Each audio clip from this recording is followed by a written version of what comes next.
Assalamualaikum warahmatullahi wabarakatuh. Baik, ini ada lampu fog lamp ASQ3, dan di sini ini baru ya bro. Ini baru saya beli di online shop, tetapi setelah dicoba itu yang nyala hanya satu. Nah, karena saya males banget buat return terkait ongkos kirim, waktu yang memakan terlalu lama, dan juga tentunya tidak mudah lah untuk retur seperti ini, barang-barang seperti ini, kalau tidak ada video unboxing secara detail ya, dari awal penerimaan sampai uji coba ya. Oke, kita tes dulu nih. Satu nyala dan yang satunya itu enggak nyala. Ini baru banget dibeli. Nah, permasalahannya seperti ini, satu enggak nyala. Nah, enggak nyala. Kenapa enggak nyala? Saya cari tahu dulu. Kita coba untuk ganti drivernya. Apakah drivernya yang bermasalah atau memang dari lampu proyektornya sendiri di dalam ya, di dalamnya yang rusak, chipsetnya, atau dari drivernya. Kita cari tahu dulu dengan cara kita coba ganti driver dengan fog lamp yang masih hidup ya, masih hidup. Tadi kita tes hidup, kita coba pindahkan ya. Ini yang hidup ya, ini yang hidup, drivernya kita coba pasang ke sini yang mati. Oke, sebelum kita pindahkan, kita ukur dulu untuk tegangan masing-masing driver ya. Driver yang tadi hidup dan driver yang lampunya mati, kita ukur dulu. Oke, di sini ada tegangan ya, muncul tegangan 21,7 dan 7,9, 8 volt ya. Untuk pin-pin ini ada 3 pin ya yang masuk ke fog lamp. Nah, yang ini yang tadi hidup ya. Terus kita coba tes tegangan yang lampunya mati, apakah tegangannya sama atau berbeda atau tidak ada tegangan. Kita pastikan dulu, kita cek ya. Untuk ini pin negatif dan 2 pin positif. Oke, 21,5 dan 7,9. Oke, sepertinya ini sama ya, drivernya itu hidup, drivernya hidup. Berarti masalah ada di dalam lampu ini. Oke ya, setelah kita pastikan permasalahan ada di lampu ini, langsung aja kita bongkar. Karena driver itu kita tes hidup semua ya, sama, hampir sama lah, beda-beda beberapa volt koma di belakang. Nah, kita lepas baut, kemudian kita congkel menggunakan benda yang tipis ya. Saya menggunakan congkelan casing handphone yang dari besi ya. Oke, setelah dibuka seperti ini dalamannya, ada karetnya, nanti kita pasang lagi menggunakan silet. Kemudian kita bongkar saja ya untuk fog lampnya. Ini ada 2 baut pengait ke housing, kemudian ini ada silen karet ya, harus kita dorong biar bisa keluar ini untuk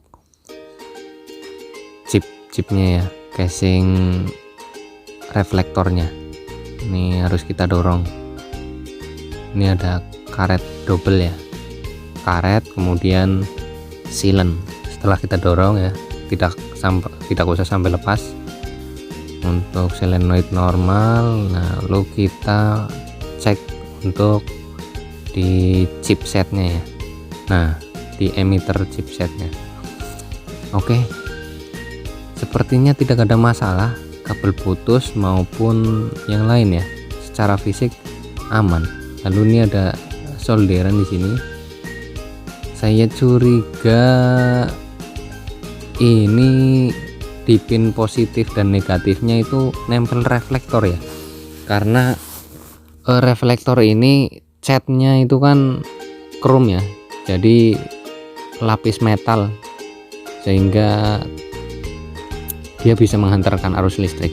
Tapi kita tes dulu tanpa reflektor dan ternyata nyala.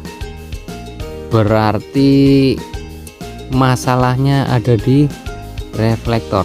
Untuk soket maupun yang lain itu ternyata enggak. Lalu kita coba ganti menggunakan driver yang nyala ya. Tetap nyala, dua-duanya itu drivernya itu bagus nyala ya, dua-duanya nyala. Ini untuk drivernya tidak ada masalah. Setelah dilepas reflektor, kenapa dia baru nyala? Nah, kalau dipasang enggak nyala, kalau dipasang seperti ini enggak nyala. Nah, berarti kemungkinan besar ini untuk pin positif dan negatif chipset itu nempel di reflektor seperti ini. Nah, itu ada solderan positif dan negatif di bagian ujung. Nah, di situ saat ini dipasang reflektor, nah dia nempel karena reflektor ini bahannya sih plastik, cuma dia di chrome. Kalau warna chrome itu kan berbahan seperti metal ya, anti panas, sehingga dia bisa menghantarkan arus listrik ke bodi dan di baut, sehingga short ya antara min dan plusnya dari driver yang ada di titik chipset ini itu short seperti ini. Terus bagaimana untuk mengakali agar reflektor ini terpasang dan tidak menempel pada kedua pin ini, kedua terminal min dan plusnya dari chipset ini, dari chip emitternya ya. Nah, gimana caranya biar ini reflektor dipasang itu nggak nempel? Jadi kita harus gunakan osilator. Biar nggak nempel di sini, kita pasang osilator ya. Biar saat reflektor terpasang, terminal min dan plusnya emitter ini tidak short, tidak nempel seperti ini. Nah, kalau seperti ini kan nempel ya langsung ya, terminalnya itu nempel langsung kalau di baut. Kalau di baut ini nempel, sehingga saat kita coba, kita tes nyalakan, itu tidak nyala. Kalau dipasang reflektor itu enggak nyala. Ini kalau nggak percaya nih, kita tes lagi ya. Nah, seperti ini enggak nyala kalau dipasang reflektornya ya. Ini reflektornya ini berpengaruh sekali, karena reflektor ini nempel ya, nempel antara terminal negatif dan positifnya di bagian chipset. Aduh, ini bikin kerjaan lagi ya jadinya ya. Tapi nggak apa-apa, ini buat pelajaran agar kita tahu ya.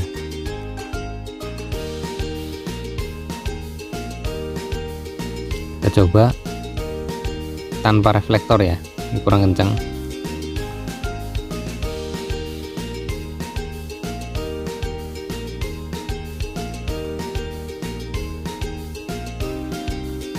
Kita tes lagi ya, karena konslet dia protek ya. Oke. Nah, seperti ini ya. Kalau ada reflektornya dia mati, kemudian drivernya protek ya. Untuk menyalakan lagi kita harus lepas dulu agar short dari ini hilang dulu, kemudian kita pasang lagi, itu bisa nyala. Berarti ini ini kesalahan pabrik ya, kesalahan yang ini menurut saya sepele, tetapi emang ya begitulah namanya elektronik itu, segala kerusakan atau kelalaian ya, ini memang ya harus diperhatikan. Nah, untuk caranya agar reflektor dipasang itu enggak konslet ya, bagian terminal di emitter kita pasang osilator. Saya gunakan plastik anti panas ya, solasi anti panas yang biasa saya gunakan untuk servis handphone untuk nutupin komponen seperti ini ya. Ini tahan panas ya, sampai berapa derajat itu nggak bakal lumer. Oke, seperti ini. Nah, setelah dipasang di terminal untuk nutupin terminal agar tidak terhubung ke reflektor, kemudian kita pasang baut dan kita akan coba. Seharusnya ini nyala ya, karena sudah tidak terhubung lagi antara terminal positif dan negatif ke reflektornya.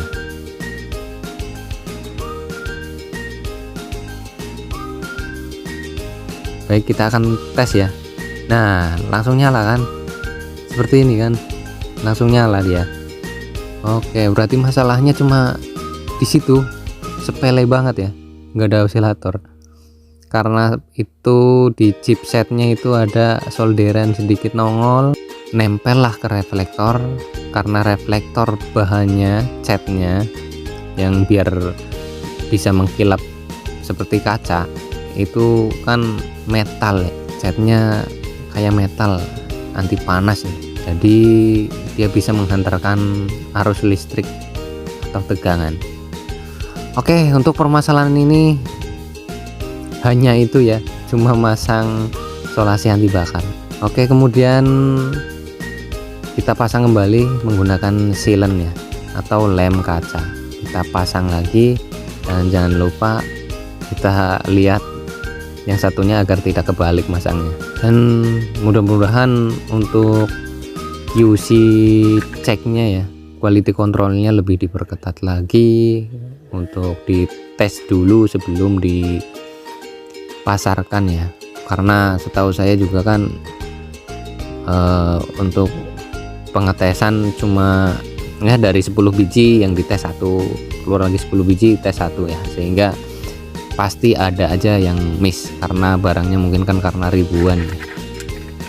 Oke lah, kita maklumin saja, tapi kita harus pinter-pinter juga untuk membeli barang ya.